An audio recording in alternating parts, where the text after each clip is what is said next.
అచింత్యావ్యక్తరూపాయ నిర్గుణాయ గుణాత్మనే సమస్తజగదాధారమూర్తయే బ్రహ్మణే నమః.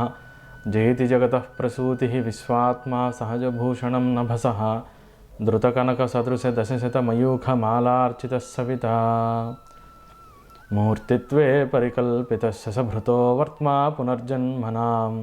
ఆత్మేత్యాత్మవిదాం క్రతుశ్చేజితాం భర్తామరజ్యోతిషాం. లోకానాం ప్రళయోదయస్థితివిభుశ్చానేకధాయ శ్రుతౌ. వాచం నః సదధాతు నైకకిరణస్త్రైలోక్యదీపో రవిః. సహస్ర మీడియా తెలుగు ప్రేక్షకులందరికీ కూడా స్వాగతం. మనం బృహజ్జాతకంలో రాజయోగాధ్యాయంలో ఉన్నటువంటి విశేషమైన రాజయోగాలు చెప్పుకుంటూ ఉన్నాము.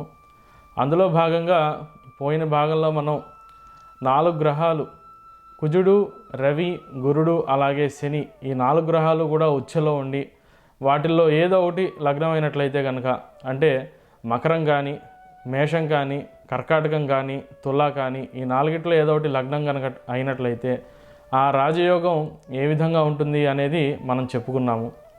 అయితే ఈ ప్రస్తుత భాగంలో ఇక్కడ మనం శ్లోకంలో బృహజ్జాతకం రాజయోగాధ్యాయం 2వ శ్లోకంలో మొదటి పాదంలోనే ఉన్నాం. ఇంకా కూడా వక్రార్కజార్క గురుభిః సకలైస్త్రిభిశ్చ. ఇక్కడ కుజ, రవి అలాగే శని, గురుడు ఈ 4 కూడా ఉచ్చలో ఉన్నట్లు ఏదో ఒకటి లగ్నం అయితే ఎలా ఉంటుందని 4 రాజయోగాలు పోయిన భాగంలో వచ్చాయి. ఇక్కడ ఇంకోటి ఏమంటున్నాడంటే ఇదే శ్లోకంలో వరాహమిహిరులు సకలైః తర్వాత త్రిభిశ్చ. త్రిభిశ్చ అంటే ఏవో ఒక 3 గ్రహాలు. స్వోచ్ఛేషు షోడశ నృపాః కథితైకలగ్నే. మొత్తం 16 రాజయోగాలు అన్నారు కదండి. దాంట్లో 4 రాజయోగాలు అయిపోయాయి, ఇంకా 12 మిగిలాయి. ఈ 12 ఎట్లా వస్తాయి ఏంటి అనేది కొంత విపులంగా మనం ఇప్పుడు చూద్దాం. త్రిభిశ్చ అన్నారు. త్రిభిశ్చ అంటే ఈ ఉన్నటువంటి 4 గ్రహాల్లో ఏవో ఒక 3 ఉచ్చలో ఉన్నట్లయితే మనం పర్ముటేషన్స్ అండ్ కాంబినేషన్స్ అనేది మ్యాథమెటికల్ సూత్రంగా తీసుకున్నప్పుడు పరిశీలించినట్లయితే ఈ కుజ శని రవి, కుజ శని గురు, కుజ రవి గురు అలాగే శని రవి గురు ఇట్లా ఏవో 3 గ్రహాలు ఉచ్చులో ఉన్నట్లుగా 4 కాంబినేషన్స్ వస్తాయి. వాటిల్లో ఏదో ఒకటి లగ్నంగా అనుకున్నప్పుడు ప్రతి 3 గ్రహాలకి 3 లగ్నాలుగా తీసుకున్నప్పుడు 4 × 3 మొత్తం 12 రాజయోగాలు అవుతాయి మనకి. వాటిల్లో మొదటి దాని భాగంగా ఏదో ఒక 3 అన్నారు కాబట్టి మనం ఈ భాగంలో కుజ రవి శని ఈ 3 ఉచ్చలో ఉన్నట్లయితే ఆ రాజయోగం ఎట్లా ఉంటుంది అనేది ఈ భాగంలో చూద్దాం. ఇక్కడ మనకి మకర లగ్నంలో కుజుడు ఉచ్చలో ఉన్నాడు. మనకి ఈ కాంబినేషన్లో కుజుడు ఉచ్చ, రవి ఉచ్చ అట్లాగే శని ఉచ్చ 3 గ్రహాలు ఉచ్చలో ఉన్నాయి. ఈ శ్లోకంలో వరాహమిహిరుడు చెప్పిన విధంగా 3 గ్రహాలు ఇక్కడ ఉచ్చలో ఉన్నాయి. ఏదో ఒకటి లగ్నంగా తీసుకోమన్నాడు కాబట్టి ప్రథమంగా మనం ఇక్కడ మకర లగ్నాన్ని లగ్నంగా పెట్టుకుందాము. మకరాన్ని లగ్నంగా పెట్టుకున్నప్పుడు చూసినట్లయితే లగ్నంలో ఒక ఉచ్చగ్రహం ఉంది. కుజుడు ఉచ్చలో ఉన్నాడు. ఈ కుజుడు వచ్చి చతుర్థాధిపతి అట్లాగే లాభాధిపతి. ఈ చతుర్థ లాభాధిపతి లగ్నంలో ఉచ్చలో ఉన్నాడు. చతుర్థం లక్ష్మీ స్థానంగా మనం మునిపే చెప్పేసుకున్నాము. కావున ఈ చతుర్థం అధిపతి ఉచ్చలో ఉండటం చేత మనం ఏమనుకోవచ్చు అంటే మాతృకారకుడు. అదేవిధంగా ఆ చతుర్థ భావానికి సంబంధించి ఇతను చక్కగా ఈ రాజయోగం పట్టినటువంటి రాజు లేదా ప్రస్తుత కాలంలో ఉన్నటువంటి పొలిటీషియన్గా మనం అనుకున్నట్లయితే ఈ కాంబినేషన్ ఉన్నటువంటి పొలిటీషియను ఈ ప్రస్తుత గ్రహాల రీత్యా మకరంలో కుజుడు ఉచ్చులో ఉండటం చేత తను రాజుగా ఉండటమే కాక సోషల్ సర్వీసు ఈ వాపి కూప తటాకాదులు ఏవైతే ఉన్నాయో చెరువులు తవ్వించడం, బావులు పెద్ద పెద్ద దిగుడు బావులు ఉంటాయి. సామాన్య బావులు అయితే ఎవరింట్లో వాళ్ళు ధనం ఉన్న వాళ్ళు బావులు తవ్వించుకోగలుగుతారు. కానీ పెద్ద పెద్ద బావులు ఇట్లాంటివి చేయాలంటే ఆ గ్రామం లేదా ఆ నగరంలో ఉన్నటువంటి పెద్ద పెద్ద వాళ్ళు కానీ లేదా ఆ చిన్న రాజ్యానికి సంబంధించినటువంటి రాజు కానీ ఇటువంటి వాళ్ళే చేయగలరు. అలా కాకుండా ఇంకా పెద్ద పెద్ద చెరువులు కూడా ఉంటూ ఉంటాయి. ఇటువంటి పెద్ద పెద్ద చెరువులు తటాకాలు అంటే చిన్న చిన్న రిజర్వాయర్స్, డ్యామ్స్ లాంటివి ఇటువంటి సోషల్ సర్వీస్ చేయటం, తల్లితో మంచి సఖ్యత, మంచి రిలేషన్షిప్స్ ఇటువంటివన్నీ కూడా ఈ రాజు యొక్క కాంబినేషన్లో మనం గ్రహించవచ్చు. అదేవిధంగా ఇక్కడ లాభాధిపతి కూడా ఉచ్చలో ఉండటం చేత దీనికి లాభం కూడా మంచి విధంగా ఉంటుంది. అయితే ఇక్కడ లాభాధిపతి కుజుడు అయ్యాడు. కుజుడు లాభాధిపతి అవడం చేత ఇతను దండయాత్రలు చేసి వేరే రాజ్యాలతో యుద్ధం చేయడం వల్ల అధిక ధనం సంపాదించేటట్టుగా కూడా మనం అన్వయించుకోవచ్చు. మరి ఏమండి ప్రస్తుత పరిస్థితుల్లో మనకి ఇట్లా రాజ్యాలుగా లేవని మీరే చెప్పారు కదా, ఉన్నది మరి పొలిటీషియన్స్ ఇప్పుడు ఇటువంటివి ఎట్లా చేస్తారు? ఇప్పుడు ఒక వర్గానికి ఉన్న ఎంపీ ఉన్నాడు, ఉదాహరణకి విజయవాడ నగరం ఎంపీ ఉన్నాడు, లేదా ఏదో ఒక సిటీకి ఎంపీ ఉన్నాడు, ఒక ఎమ్మెల్యే ఉన్నాడు. వీళ్ళు దండయాత్రలు ఎవరి మీద చేయరు, యుద్ధాలు ఏం చేయరు. యుద్ధం అంటూ జరిగితే మనకి ఇప్పుడు నేషన్స్కి మధ్య మాత్రమే జరుగుతున్నాయి. ఇండియాకి వేరే కంట్రీస్తో జరగటం, ఇండియా అని అంటాం నాకైతే మనసుకి ఎందుకో చాలా మటుకు నచ్చదు. భారత్ అనే అనాలనిపిస్తూ ఉంటుంది. మనం భవిష్యత్తులో అయినా అది భారత్గా అయ్యేటట్టుగానే ఆలోచిద్దాం. ఈ భారతవర్షం వేరే వర్షాలతో యుద్ధం చేయటం ఇట్లా జరుగుతుంది తప్పిస్తే మనకి అంతర్లీనంగా దేశంలో రాజ్యాల మధ్య యుద్ధాలు ఇటువంటివి ఇప్పుడు కనిపించవు. మరి ఈ నేపథ్యంలో వీళ్ళు యుద్ధాల ద్వారా ఆదాయం ఎట్లా వస్తుందని మీరు చెప్తున్నారని అనుకోవచ్చు. ఇక్కడ కుజుడు లాభంలో ఉండడం చేత యుద్ధాల ద్వారా వస్తుంది అంటే, ఇక్కడ యుద్ధం అంటే కేవలం సైనికులతో వెళ్ళే యుద్ధంగానే మనం ఊహించుకోకర్లేదు. ప్రస్తుత పరిస్థితుల్లో ఆలోచించుకుంటే ఫలానా కంపెనీ ఒక దేశానికి వచ్చినప్పుడు అది ఏ రాష్ట్రానికి వెళ్తుంది అనేది ఒక కీలకమైనటువంటి అంశం. ఏ రాష్ట్రం ఎక్కువ బెనిఫిట్స్ ఇవ్వగలదు? ఫలానా ఐటీ సెక్టార్కి మినిస్టర్ ఉన్నాడు ప్రతి స్టేట్కి. ఏ స్టేట్ ఎక్కువ బెనిఫిషియల్గా ఉంటుందో ఆ స్టేటే ఆపర్చునిటీని గ్రాప్ చేయగలుగుతుంది. ఆంధ్రప్రదేశ్లో ఉన్నటువంటి ఐటీ మినిస్టర్లు బాగా చాకచక్యంతో మంచి మంచి ఆఫర్లు ఇచ్చినప్పుడు ఇతర రాష్ట్రాలకు ఆ ఫారిన్ కంపెనీస్ వెళ్లకుండా ఆ డెలిగేట్స్తో మనమే MOUs మెమరాండమ్ ఆఫ్ అండర్స్టాండింగ్స్ చేసుకుని మన ఆంధ్ర రాష్ట్రంలో వాళ్ళ చేత కంపెనీస్ పెట్టించేటట్టుగా చేయొచ్చు. అటువంటివి మనం గతంలో చాలా చూస్తూనే ఉన్నాం. ఆ రాజు ఆ మినిస్టర్ యొక్క చాకచక్యం చేత, తనకున్నటువంటి ఆ స్కిల్స్ నైపుణ్యం చేత ఇతర రాజ్యాలంటే ఇక్కడ మనకి వేరే స్టేట్స్గా అనుకోవచ్చు. ఇది స్టేట్ లెవెల్ పాలిటిక్స్గా మనం కన్సిడర్ చేసినప్పుడు ఇది అన్వయం అవుతుంది. నేషనల్ లెవెల్లో మనం చూసినప్పుడు ఒక సెంట్రల్ మినిస్టర్ ఉన్నప్పుడు సౌత్ ఈస్ట్ ఏషియన్ కంట్రీస్ అన్నీ కూడా సుమారుగా ఈ డెవలపింగ్ కంట్రీస్ పరిధిలోనే వస్తాయి. మరి ఇటువంటి డెవలపింగ్ కంట్రీస్ పరిధిలో వచ్చినప్పుడు ఫలానా కంపెనీ ఒక ఆపర్చునిటీ ఇవ్వాలన్నప్పుడు అది ఫిలిప్పీన్స్కి వెళ్ళొచ్చు, ఇండోనేషియాకి వెళ్ళొచ్చు, సింగపూర్కి అది బాగా డెవలప్ అయింది కాబట్టి తొందరగా వెళ్ళలేకపోవచ్చు. కానీ మలేషియా ఉంది, అదేవిధంగా మనకి తైవాను, థైలాండ్ వాళ్ళు కూడా అందరూ ఇండియాకి కాంపిటీషన్గా వస్తున్నారు. అక్కడ కూడా ఇంగ్లీషు మంచి స్కిల్స్ నైపుణ్యం డెవలప్ అవడం వల్ల మరి ఈ నేపథ్యంలో అటువంటి కంపెనీ ఇండియాలోనే పెట్టుబడి పెట్టేటట్టుగా ఎలా చేయాలి అనే ఆ స్కిల్ అంతా కూడా ఈ ఐటీ సెక్టార్ మినిస్టర్ కానీ లేదా పవర్ మినిస్టర్ కానీ ఆ ఇండస్ట్రీ ఏ ప్రకారానికి సంబంధించిందో ఒక ఆటోమొబైల్ సెక్టర్ కానీ ఆ ప్లాంట్ ఈ దేశంలో పెట్టేటట్టుగా ఆ స్కిల్తో ఎలా వ్యవహరించాలనేది ఆ మినిస్టర్కి ఉన్నటువంటి ఈ గ్రహాల యొక్క కాంబినేషన్ ద్వారా ఉంటుంది. అట్లా ఈ కుజుడు ఉండటం చేత ఉచ్చలో లగ్నంలో లాభాధిపతి వేరే కంట్రీస్కి వెళ్లకుండా మన కంట్రీస్కి ఆపర్చునిటీ వచ్చేటట్టుగా ఎట్లా చేయాలి, మన దేశాన్ని ఎట్లా డెవలప్ చేయాలి, ఇది ఒక రకమైనటువంటి మేధా యుద్ధం. యుద్ధం అంటే కేవలం ఫిజికల్గా ఆయుధాలతోనే కాకుండా మేధాశక్తితో కూడా మనం యుద్ధం చేయొచ్చు ఇతరులతో. మంచి బుద్ధి ఉండి పదునైన బుద్ధితో రాజనీతితో ఒక తంత్రజ్ఞుడు కనుక ఏదైనా ప్లాన్ చేసినట్లయితే, ప్రణాళిక వేసినట్లయితే ఖచ్చితంగా సిద్ధిస్తుంది అని మనం పంచతంత్రాది గ్రంథాల్లో అలాగే చరిత్రలో కూడా చూస్తూనే ఉన్నాం.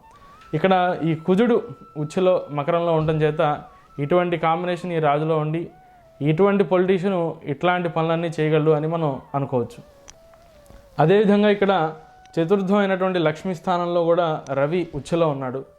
మరి ఈ రవి ఎవరండి అంటే ఇక్కడ మకర లగ్నానికి వచ్చి అష్టమాధిపతి అవుతాడు. ఈ అష్టమం వచ్చి అష్టమం వచ్చి సింహం అయింది. సింహానికి అధిపతి రవి. ఈ అష్టమాధిపతి చతుర్థంలో ఉచ్చులో ఉన్నాడు. చతుర్థం వచ్చి లక్ష్మీస్థానం. లక్ష్మీస్థానంలో ఉచ్చులో ఒక గ్రహం ఉండడం చేత లక్ష్మీస్థానం వృద్ధి చెందుతుందని అనుకోవచ్చు. కానీ చాలామంది పెద్దలు ఎటువంటి అభిప్రాయం చెప్పారంటే రవి ఏ రాశిలో అయితే ఉంటాడో ఆ రాశి యొక్క శక్తి కొంచెం తగ్గుతుంది అని చెప్తూ వచ్చారు. కావున ఇక్కడ మనం మిశ్రమంగా చెప్పుకోవాలన్నప్పుడు చతుర్థ భావానికి ఉన్నటువంటి కారకత్వాలు ఏవైతే ఉన్నాయో అవి కొన్ని సిద్ధించవచ్చు, కొన్ని సిద్ధించకపోవచ్చు. ఏమండి, ఏ భావానికైనా సరే ఆ భావం యొక్క కారకత్వాలు పరిపూర్ణంగా ఎవరికి కూడా సిద్ధించవు. దాంట్లో ఏదో ఒక గుణం ఆ రాజుకు ఉన్నటువంటి ఎన్వైర్న్మెంట్ తగ్గట్టుగా అది సిద్ధించేటట్టుగా చేస్తుంది.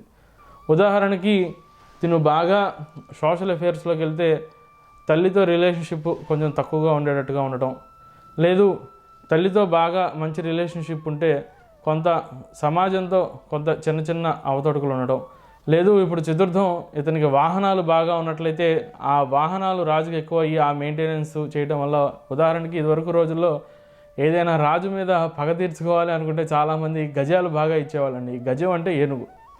ఒక రాజుకి ఏదైనా కార్యక్రమం జరిగినప్పుడు మిగతా రాజ్యాలు బహుమానాలు ఇవ్వడం అనేది ఎప్పటి నుంచో వస్తున్నటువంటి సాంప్రదాయం. ప్రస్తుత రోజుల్లో అయితే మనకి ట్విట్టర్లో ఇప్పుడు వేరే దేశాల్లో ఎవరైనా మినిస్టర్స్ కానీ లేదా ప్రెసిడెంట్స్ కానీ ప్రమాణ స్వీకారం చేసినప్పుడు వేరే ఇతర దేశాల వాళ్ళందరూ ట్విట్టర్లోనే ట్వీట్ చేసి కంగ్రాట్స్ చెప్పడం అనేది ప్రస్తుతం మనం చూస్తూనే ఉన్నాం. ఇదివరకు రోజుల్లో అయితే బహుమానాలు బాగా ఇచ్చేవాళ్ళు, రత్నాలు, వైఢూర్యాలు ఇట్లా, లేదా వాహనాలు, ఇవన్నీ కూడా. ఏదైనా రాజు మీద తను దెబ్బతీయాలనుకున్నప్పుడు ఇదివరకు 100 ఏనుగులు ఇచ్చేయడం, లేదా 500 ఏనుగులు ఇవ్వడం, 1000 ఏనుగులు ఇవ్వడం, ఇట్లా కూడా చేసేవాళ్ళు కొందరు తెలివిగా. దీనివల్ల ఏమవుతుందంటే ఆ రాజు ఈ ఏనుగుల పోషణ కోసం తనకున్నటువంటి నిధిలో ఎంతో ఖర్చు అయిపోతూ ఉంటుంది. ఎంత రిచ్ కింగ్డమ్ అయినా సరే తనకి ఉన్నటువంటి వెహికల్స్, తనకు ఉన్నటువంటి ఎక్విప్మెంట్, ఈ రాజరిక వ్యవస్థ, ఉన్నటువంటి గవర్నమెంట్ బాడీ మెయింటెనెన్స్ కూడా చూసుకుంటూ ఉండాలి. మనకి ఉదాహరణకి ప్రస్తుతం కూడా గవర్నమెంట్కి 1,00,000 కోట్ల ఆదాయం ఉండి వాళ్ళకి బాగా వాహనాలు ఎక్కువై దానికయ్యే పెట్రోల్ ఖర్చులు 50,000 కోట్లు అయిందనుకోండి, 50,000 కోట్లు కేవలం ఇంధనానికి లాస్ అయిపోతూ ఉంటుంది. అప్పుడు వేరే మార్గాలు చూస్తూ ఉండాలి, వెహికల్స్ తగ్గించడం, వేరే ఆల్టర్నేటివ్ ఫ్యూయల్ వాడటం, ఇట్లా ఇవన్నీ కూడా. కానీ ఇక్కడ చతుర్థంలో రవి ఉండడం చేత ఏదో ఆ చతుర్థ భావానికి సంబంధించి ఏదో ఒకటి లోపించినప్పటికీ మీతో మటుకు ఆ చతుర్థాధిపతి ఉచ్చులో ఉండటం చేత అది బాగా వృద్ధి చెందుతుంది అని మనం అనుకోవచ్చు. అదేవిధంగా ఇక్కడ అష్టమాధిపతి ఉచ్చులో ఉండడం చేత అష్టమం ఆయుష్ స్థానం అని మనం చెప్పుకున్నాం. అష్టమం ఆయుష్ స్థానం, అష్టమాధిపతి సహజంగా ఎప్పుడు కూడా మారకం చెయ్యడు అని మనకి పరాశర గ్రంథాల్లో తెలుసుకోవచ్చు.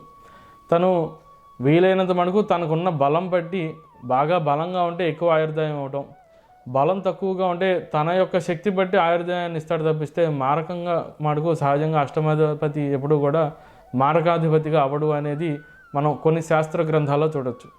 ఇక్కడ అష్టమాధిపతి ఉచ్ఛలో మేషంలో ఉండడం చేత దీనికి ఆయుర్దాయం బలంగా ఉంటుంది, మంచి ఆయుర్దాయంతో బాగా జీవిస్తాడు అని మనం అనుకోవచ్చు. అదేవిధంగా ఈ మకర లగ్నానికి వచ్చి శని దశమంలో ఉచ్ఛలో ఉన్నాడు. దశమం మనం ఈ ఉద్యోగానికి సంబంధించి కానీ, వ్యాపారానికి సంబంధించి కానీ, కెరీర్కి సంబంధించి ఏదో ఒక పని చేయటం, అది దశమంగా మనం చెప్పుకున్నాము.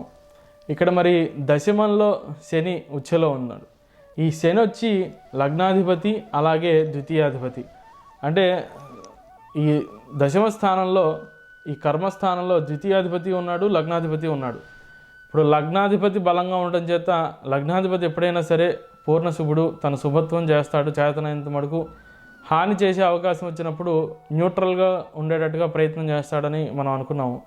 ఇక్కడ శని భగవానుడు ద్వితీయాధిపతిగా కుటుంబ స్థానానికి కూడా అధిపతిగా ఉండి ఉచ్ఛలో ఉండటం చేత ఈ కాంబినేషన్ ఉన్నటువంటి రాజుకి లేదా పొలిటీషియన్కి కుటుంబంలో కూడా మంచి సఖ్యత వ్యవహారం ఉండటం, మంచి ఫ్యామిలీ రిలేషన్షిప్ కూడా మెయింటైన్ చేయడం. ఎందుకంటే ద్వితీయాధిపతి కదండి, కుటుంబం, ధన, వాగ్విత్వం అని మనం చెప్పుకుంటాం, మంచి వాక్కు.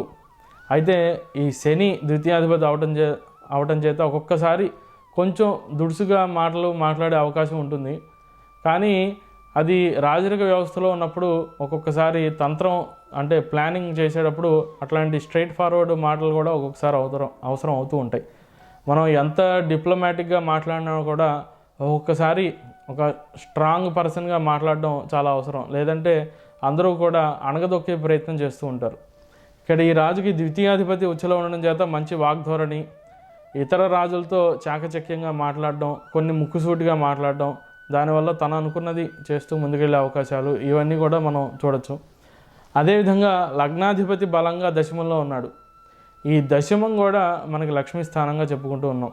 కావున ఈ దశమాధిపతి కూడా మనకి బాగా, దశమాధిపతి అయినటువంటి శుక్రుడు ఎక్కడున్నాడో ఈ కాంబినేషన్లో మనం చెప్పుకోవట్లేదు, కానీ దశమంలో శని ఉండడం చేత లగ్నాధిపతి బలంగా ఉన్నాడు అని చెప్పుకోవచ్చు. లగ్నాధిపతి ఎప్పుడైతే బలంగా ఉన్నాడో లగ్నాధిపతి యొక్క శక్తి, మిగతా గ్రహాల యొక్క ఉచ్చ శక్తి, వీటి చేత ఇంకొంచెం జాతకుడికి కొంత మానవ ప్రయత్నంతోనే మంచి సిద్ధి కలిగేటట్టుగా ఉంటుంది అని మనం అనుకోవచ్చు. ఇవి ఈ రాజయోగం యొక్క కాంబినేషను, అంటే కుజుడు, రవి, శని యొక్క ఉచ్చగ్రహ కాంబినేషను మకరం లగ్నంగా అయితే ఎలా ఉంటుందో మనం చూసాము.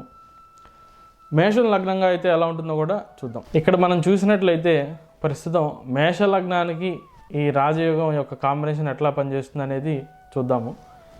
రవి ఉచ్చులో ఉన్నాడు, శని ఉచ్చులో ఉన్నాడు, కుజుడు కూడా ఉచ్చులో ఉన్నాడు. కానీ ప్రస్తుతం లగ్నం వచ్చేమో మేషలగ్నం అయింది. ఈ మేషలగ్నంగా ఉన్నప్పుడు ఇది ఎట్లా సిద్ధిస్తుంది అనేది కొంత విశ్లేషణగా మనం చూద్దాం. లగ్నాధిపతి అట్లాగే అష్టమాధిపతి, లగ్నం ఇదేమో సప్తమం కాబట్టి వృశ్చికం వచ్చి అష్టమం అయింది. అంటే మేషానికి వృశ్చికానికి అధిపతి అయినటువంటి కుజుడు లగ్నాధిపతి అష్టమాధిపతి ఇక్కడ దశమంలో అంటే కర్మస్థానంలో ఉచ్చలో ఉన్నాడు, ఉచ్చ పొంది ఉన్నాడు.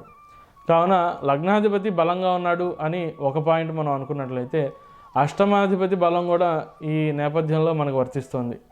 పైగా ఈ బలంగా ఇక్కడ దశమంలో ఉండటం చేత మంచి ఆయుర్దాయంతో చక్కగా లగ్నంలో ఉచ్చగ్రహం అట్లాగే లగ్నాధిపతి అవడం చేత మేధాశక్తి కూడా స్ట్రైట్ ఫార్వర్డ్ ప్లానింగ్తో ముక్కుసూటి విధానంతో ఏ రాజ్యంతో ఎట్లా వ్యవహారం నడిపించాలి, ఏ రాజ్యాన్ని మనం ఎప్పుడు స్వాధీనం చేసుకోవాలి, లావాదేవీలు ఎట్లా ఉండాలి, అండర్స్టాండింగ్స్ ఎట్లా ఉండాలి, అంటే ఈ కాంబినేషన్ ఉన్నటువంటి పొలిటీషియన్స్కి మీతో పొలిటీషియన్స్తో వ్యవహారం ఎట్లా నడిపిస్తూ ఉండాలి, వేరే డివిజన్స్ వాళ్ళతో మనం ఎట్లా ముందుకు నడుపుకుంటూ వెళ్ళిపోతూ ఉండాలి, అట్లాగే ఇతర ప్రాంతాల్లో ఉన్నటువంటి మినిస్టర్స్తో మనం ఎట్లా మంచిగా ఉంటూ మన పని కూడా మనం చూసుకుంటూ ముందుకు వెళ్ళొచ్చు కెరీర్లో.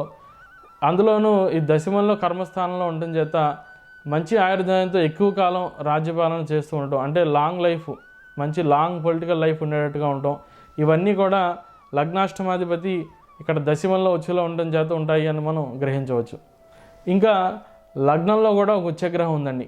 ఇక్కడ మనకి లగ్నంలో రవి కనిపిస్తున్నాడు.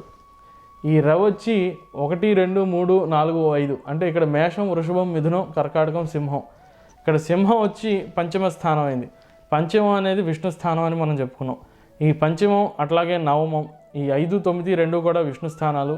ఇవి సోషల్ లైఫ్కి, రాజరిక వ్యవస్థకి, ఒక అడ్మినిస్ట్రేషన్ వింగ్కి, ఇట్లాంటి భోగభాగ్యాలకు కూడా అవి కారకులుగా ఉంటూ ఉంటాయి.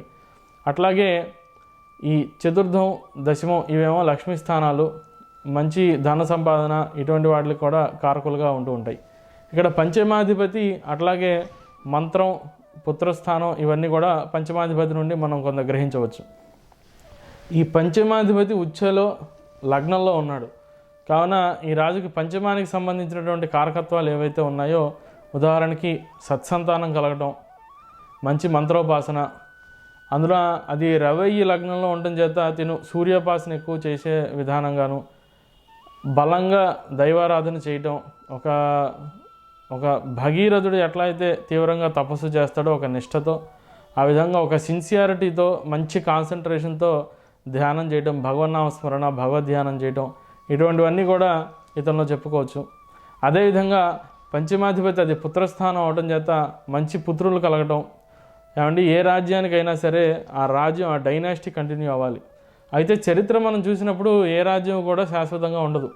అది ఇక్ష్వాకు వంశం కావచ్చు, కురు వంశం కావచ్చు, యదు వంశం కావచ్చు, ఏ వంశమైనా అవనివ్వండి.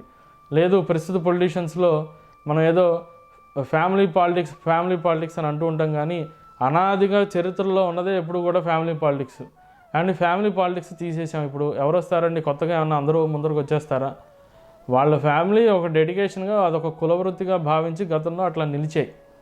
ప్రస్తుతం ఇప్పుడు ఎట్లా అయితే మనకి పురోహితులందరూ ఒక డైనాసిటీలో వచ్చినట్టు, జ్యోతిష్యులందరూ ఒక డైనాసిటీలో వచ్చినట్టు, లేదు ఇంజనీర్లు ప్రస్తుతం ఒక డైనాసిటీలో వస్తున్నారు, అలా పరంపరగా వాళ్ళు కంటిన్యూ అవడం చేత పూర్వుల యొక్క ఎక్స్పీరియన్సు, అప్పుడు జరిగినటువంటి లోటుపాట్లు, పైగా ఇప్పుడు పూర్వుల యొక్క ఎక్స్పీరియన్స్, ఉదాహరణకి ఇప్పుడు జవహర్లాల్ నెహ్రూ గారు ఉన్నారు, ఆయనకు ఉన్నటువంటి ఎక్స్పీరియన్సు అదంతా కూడా ఇందిరాగాంధీ గారికి ఇవ్వడం చేత ఇందిరాగాంధీ గారికి పొలిటికల్ అవకాశాలు వచ్చినప్పుడు ఆవిడ ఎక్స్పీరియన్సే కాకుండా వాళ్ళ నాన్నగారి ఎక్స్పీరియన్స్ కూడా వాడి ఇంకొంచెం మెరుగ్గా చేసే అవకాశాలు కనిపిస్తుంటాయి.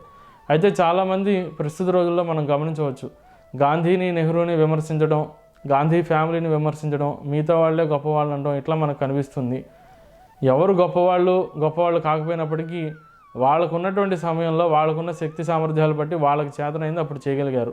మనం వాళ్ళు చేసింది విమర్శించే బదులు వాళ్ళకి చేతనైంది అప్పుడు చేసేశారు, మనకి లోటుపాట్లు తెలిసే కాబట్టి ఇక నుంచి మనం ఏం చేయాలి అనే ఉద్దేశంతో ముందుకెళ్తే ఉత్తమంగా ఉంటుంది.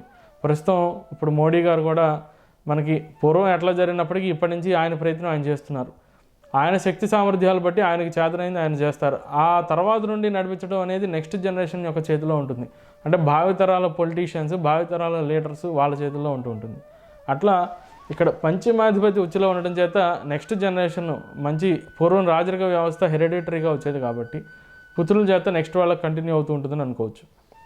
ప్రస్తుత పరిస్థితుల్లో చెప్పుకున్నట్లయితే ఒక పొలిటీషియన్ ఉన్నాడు, తన పిల్లలు కూడా అదే ఫీల్డ్లోకి రావటం, ఆ ఫీల్డ్లో కొంచెం కంటిన్యూ చేయటం, దాంట్లో ఇంకొన్ని నూతన మార్పులు, ఇంకొన్ని మంచి పనులు చేయడం, ఇట్లా చేసే అవకాశాలు ఉన్నాయని మనం అనుకోవచ్చు. అది పంచమాధిపతి లగ్నంలో ఉచ్చ పొందడం చేత. అదేవిధంగా ఇక్కడ సప్తమంలో ఒక ఉచ్చగ్రహం ఉంది, శని. ఈ సప్తమంలో ఉన్నటువంటి శని ఇక్కడ దశమాధిపతి, అట్లాగే లాభాధిపతి. దశమ లాభాధిపతి అయినటువంటి శని ఇక్కడ సప్తమంలో ఉచ్చలో ఉన్నాడు. అంటే ఒక లక్ష్మీ స్థానానికి అధిపతి, అట్లాగే లాభస్థానం. ఇక్కడ దశమంలో ఉన్నటువంటి ఉచ్చగ్రహం దశమాధిపతి సప్తమంలో ఉండటం చేత ఇతను వివాహానికి పూర్వము కొంత రాజయోగాన్ని అనుభవిస్తాడు. అదేవిధంగా వివాహానికి వివాహం తర్వాత కూడా రాజయోగాన్ని అనుభవిస్తాడని చెప్పుకోవచ్చు. కొందరు పొలిటీషియన్స్ని మనం చూసినట్లయితే, రాజకీయ నాయకుల్ని వివాహానికి పూర్వం బాగా షైన్ అవుతారండి. వివాహం అయిన తర్వాత అంత షైనింగ్ వాళ్ళలో కనిపించదు, ఏదో సాదాసీదాగా గడుస్తూ ఉంటుంది. కొందరు రాజకీయ నాయకులు వివాహం పూర్వం అసలు షైనింగ్ ఉండదు వాళ్ళకి, వివాహం అయిన తర్వాత బాగా వెలుగులోకి వస్తారు, అలా అంచెలంచెలుగా ముందుకు వెళ్తూ ఉంటారు.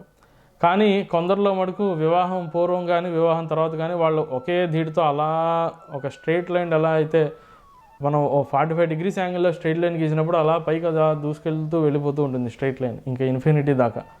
అదేవిధంగా కొందరు కెరీర్ అట్లా వివాహంతో నిమిత్తం లేకుండా అట్లా వెళ్ళిపోతూ ఉంటుంది, ఎటువంటి ఆటంకాలు ఎక్కువ రాకుండా. ఇక్కడ మనం చూసినట్లయితే సప్తమంలో శని ఉన్నాడు, సప్తమాధిపతి ఎట్లా ఉన్నాడు, తను ఎక్కడున్నాడు నవాంశలో, ఇవన్నీ కూడా ప్రస్తుతం ప్రస్తావనలో లేవు. కానీ సప్తమంలో ఒక ఉచ్చగ్రహం ఉంది, స్థాన వృద్ధికర శని అన్నట్టుగా తను ఈ సప్తమాన్ని వృద్ధి చెందడం చేత ఈ దశమం లాభం అనుకూలంగా ఉన్నాయి. అలాగే సప్తమం చేత కూడా ఎక్కువ లాభం దశమం వచ్చే అవకాశాలు కూడా మనం చెప్పుకోవచ్చు. అంటే వివాహం తర్వాత కూడా ఇంకొంత రాజ్యం కలిసి రావడం. ఉదాహరణకి ఇప్పుడు పొలిటీషియన్స్ చెప్పుకున్నట్లయితే మ్యారేజ్ ద్వారా ఇంకొన్ని బెనిఫిట్స్, అటు స్త్రీ ధనం కలిసి రావడం కానీ, స్త్రీ ద్వారా ఇంకొంత సర్కిల్, ఆ స్త్రీ కూడా కొన్ని సోషల్ యాక్టివిటీసు, మంచి పేరు ప్రఖ్యాతులు ఉన్నట్లయితే తన ఓటు బ్యాంక్ కూడా స్వాధీనం చేసుకోవడం అని చెప్పుకోవచ్చు. అంటే అది నెగిటివ్గా మనం కన్సిడర్ చేయక్కర్లేదండి. ఓటు బ్యాంక్ అని నెగిటివ్గా మనం పోర్ట్రే చేసుకుంటే ప్రతిదీ నెగిటివ్గానే ఉంటుంది. పాజిటివ్గా మంచి పనులు చేయాలి, సొసైటీకి ఉపయోగపడే పనులు చేయాలనే నేపథ్యంలో మనం ఆలోచించినప్పుడు మంచి చేసే అవకాశం కోసం ఒక పాజిటివ్ థాట్తో వీటిని అడ్వాంటేజెస్గా వాడుతున్నారు అని మనం అనుకుంటే దాంట్లో దోషం ఏమీ కనిపించదు. ఇక ఇక్కడ లగ్నంలో ఒక ఉచ్చగ్రహం ఉన్నాడు, తను వచ్చి పంచమాధిపతి. సప్తమంలో ఒక ఉచ్చగ్రహం, తనేమో దశమ లాభాధిపతి. అదేవిధంగా దశమంలోనేమో లగ్నం, అలాగే ఇక్కడ అష్టమాధిపతి. ఇక్కడ కూడా లగ్నం అష్టమం చేత మంచి ఆయుర్దాయం ఇవన్నీ కూడా ఉంటాయని, ఈ మేషలగ్నం ద్వారా ఉన్నటువంటి ఈ కుజ రవి శని ద్వారా వచ్చిన రాజయోగంలో ఈ విధంగా ఉంటుంది అని మనం విశ్లేషణలో తెలుసుకోవచ్చు. ఇక తులా లగ్నానికి ఎట్లా ఉంటుంది అనే ప్రస్తావన ఇప్పుడు చూద్దాం మనం. ఇక్కడ తులా లగ్నం యొక్క అధిపతి శుక్రుడు, లగ్నాధిపతి అదేవిధంగా అష్టమాధిపతి కూడా రెండు శుక్రుడు అయ్యాడు తులా లగ్నానికి. కానీ రాజయోగ ప్రస్థానంలో మనకి శుక్రస్థానం అయితే తెలీదు. కావున లగ్నాధిపతి ఇచ్చేటటువంటి కారకత్వాలు లేదా అష్టమాధిపతి ఇచ్చేటటువంటి ఆయుర్దాయపరమైనటువంటి అంశాలు ఇవన్నీ కూడా మనం ఈ రాజయోగం యొక్క కాంబినేషన్లో చర్చ చేయలేం. ఎందుకంటే అష్టమాధిపతి యొక్క స్థానం, అదేవిధంగా తృతీయాధిపతి గురుడు ఎవరైతే ఆయుష్కారకుడు ఉన్నాడో తన యొక్క స్థానం, ఈ రెండు కూడా మనకి ఈ రాజయోగం యొక్క కాంబినేషన్లో అవగాహనగా లేనందున ఈ రాజయోగానికి ఆయుర్దాయం ఎట్లా ఉంటుంది అనేది మనం విశ్లేషణ పూర్తి స్థాయిలో చేయలేం, అది అంత సాధ్యపడదు. కానీ ఇక్కడ లగ్నంలో ఇక్కడ చతుర్థాధిపతి అట్లాగే పంచమాధిపతి. తులా లగ్నానికి ఇక్కడ చతుర్థాది అంటే మకరం వచ్చేమో శని, అలాగే కుంభం పంచమాధిపతి కూడా శని. ఈ చతుర్థం వచ్చి లక్ష్మీ స్థానం, పంచమం వచ్చేమో విష్ణు స్థానం. అంటే ఒక లక్ష్మీ స్థానం ఒక విష్ణు స్థానం, ఈ రెండింటికి కూడా ఉన్నటువంటి అధిపతి కోణంలో మనకి లగ్నంలో, ఇక్కడ లగ్నం వచ్చి కేంద్రం కోణం రెండింటిగా కూడా చెప్పుకుంటూ ఉంటారు. కానీ పరాశర విధానంలో బాగా డెప్త్గా వెళ్ళినటువంటి గణపతి ముని విధానం, మనం కావ్యకంఠ గణపతి ముని హోరా నిర్ణయ సంగ్రహంలో చెప్పిన దాని విధానంగా చూసినట్లయితే ధీస్తపో జన్మ కోణాన్ని, అంటే 1, 5, 9 కోణాలుగా చెప్పారు. కావున దీన్ని కోణంగానే అనుకోవచ్చు మనం. పంచమాధిపతి ఇక్కడ లగ్నంలో ఉండడం చేత విశేష పరిపాలనా యోగం. అలాగే చతుర్థాధిపతి లగ్నంలో ఉండడం చేత విశేషంగా దీనికి ధన సంపాదన ఇవి కూడా వస్తూ ఉంటాయి. ఇంకోటి ఏంటంటే ఇక్కడ చతుర్థంలో కూడా ద్వితీయాధిపతి అట్లాగే సప్తమాధిపతి, ద్వితీయ సప్తమాధిపతులు మనకి చతుర్థంలో కనిపిస్తున్నారు. ఈ ధనస్థానం కుటుంబ స్థానాధిపతి చతుర్థంలో ఉచ్చులో ఉండడం చేత కుటుంబంలో మంచి ధనయోగం ఇవన్నీ కూడా ఉండే అవకాశాలు ఎక్కువగా మనం కనిపిస్తున్నాయని అనుకోవచ్చు. ఇంకోటి ఇక్కడ కుజుడు చతుర్థంలో ఉండడం చేత ఈ మాతృస్థానానికి సంబంధించి ఈ తటాకాలు ఇవన్నీ సంబంధించి తినండు స్వయంగా నిర్మించడం కన్నా ఇతర రాజ్యాలను ఆక్రమించుకోవడం వల్ల ఎక్కువ వచ్చేటట్టుగా మనం చెప్పుకోవచ్చు. ఉదాహరణకి ఇప్పుడు పొలిటీషియన్స్, మినిస్టర్స్ ఉన్నారు. అందరూ కూడా వాళ్ళ నియోజకవర్గంలో కానీ వాళ్ళ రాష్ట్రంలో కానీ డ్యామ్స్ అందరూ నిర్మించేస్తారని మనం అనుకోలేం. కొందరు అట్లా చేసే అవకాశం లేని వాళ్ళు ఏం చేస్తారంటే ఈ వాటర్ సోర్సెస్ కోసం చుట్టుపక్కల రాష్ట్రాలతో అండర్స్టాండింగ్స్ పెట్టుకుని వాళ్ళ ద్వారా నీటిని తెచ్చుకోవడం ఇవన్నీ కూడా చేస్తూ ఉంటారు. ఉదాహరణకి కాలిఫోర్నియాలో మనం అమెరికాలో చూసినట్లయితే కాలిఫోర్నియాలో ఎప్పటి నుంచో కూడా చాలా పెద్ద డ్రౌట్ నడుస్తుందండి. అక్కడ వాటర్ రిసోర్సెస్ చాలా తక్కువ, వాటర్ స్కేర్సిటీ బాగా ఉంది.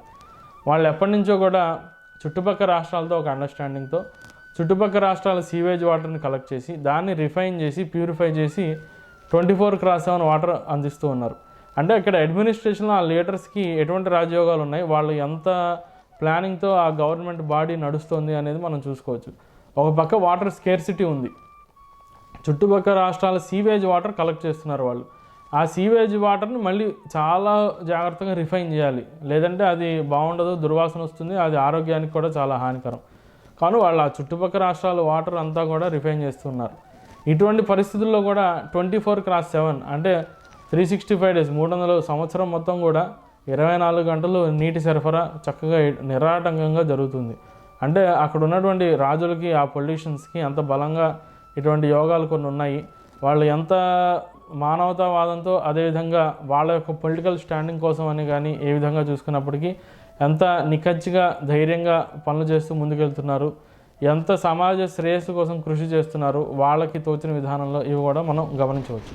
అట్లాగే ఇక్కడ కూడా ఒక్కసారి మనకి వాటర్స్ రానప్పుడు వేరే నదులు అనుసంధానం చేసి ఆ నదిలో నీళ్ళు వచ్చేటట్టుగా చేయటం, మనమంటూ సొంతంగా డ్యామ్ నిర్మించుకోకపోయినా వేరే వాళ్ళ దగ్గర ఒక డ్యామ్ ఉంది కాబట్టి వాళ్ళ ద్వారా మనం అవసరమైనప్పుడల్లా నీళ్లు తెచ్చుకోవడం ఎట్లా, ఇవన్నీ కూడా ఇక్కడ ఈ ద్వితీయ సప్తమాధిపతి అయినటువంటి కుజుడు చతుర్థంలో ఉచ్చులో పొందడం చేత ఇట్లాంటి అవకాశాలు ఉన్నట్టుగా మనం గ్రహించవచ్చు. ఇక్కడ కుజుడు కూడా ఉచ్చులో ఉన్నాడు, మంచి బలంగా ఉన్నాడు. అయితే ఇక్కడ కేవలం ఇలా రాశి చక్రం చూసినప్పుడు ఉచ్చ భాగాలు ఏంటి అనేది మనకు తెలియదు కాబట్టి ఇంతకు మించి డెప్త్గా విశ్లేషణ చేయడం అనేది సాధ్యపడదు. ఇంకా ఇక్కడ సప్తమంలో రవి ఉచ్చ, ఈ కాంబినేషన్కి చూసినట్లయితే మనకి పూర్వం మకర లగ్నం చెప్పుకున్నప్పుడు దశమంలో ఉచ్చగ్రహం ఉంది, మేష లగ్నం చెప్పినప్పుడు దశమంలో ఉచ్చగ్రహం ఉంది. కానీ ఇక్కడ తులా లగ్నానికి చెప్పినప్పుడు దశమమైనటువంటి కర్కాటకంలో ఏ ఉచ్చగ్రహం లేదండి. కర్కాటకం సహజంగా గురుడికి ఉచ్చస్థానం, కానీ అక్కడ గురుడి గురించి ఈ రాజయోగంలో మనకి ప్రస్తావన లేదు.